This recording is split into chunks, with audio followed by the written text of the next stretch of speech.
কেন নষ্ট হয়েছে দেখেন, কোথায় কী হয়েছে দেখেন, দেখেন আমি আপনারা দেখাই, দেখেন দেখেন কোথায় এসে দেখেন এফেক্টটা কোথায় এসে দেখেন, দেখছেন এখানে নাল হয়ে গেছে, দেখেন নাল হয়ে গেছে।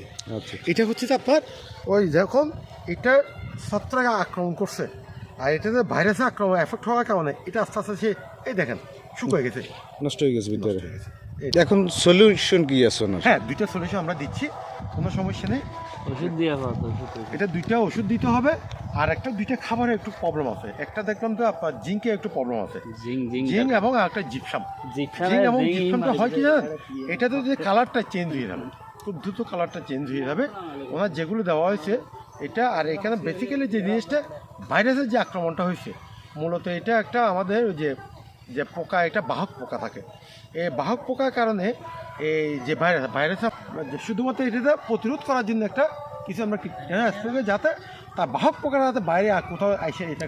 উনি কালকে কাটিং করছে, ওনার কাটিংয়ে একটু ভুল ছিল, এটা অনেক লম্বা হয়ে গেছে না আমার, এটা লম্বা এটা এত লম্বা থাকবে না। এটা যখন আমি মূল মাথাটা কেটে দিতাম তাহলে এখান থেকে আমার বিভিন্ন শাখা পোশাখা বের হতো। হচ্ছে যে যেটা ভাইরাস আসছে, ভাইরাস যেহেতু মোজাক ভাইরাস যখন আসবে এটা আমরা এই উপরে একদম হয়তো মাটির নিচে পুঁতে ফেলতে হবে, আগুনে পুড়ে ফেলতে হবে, অত অনেক দূরে।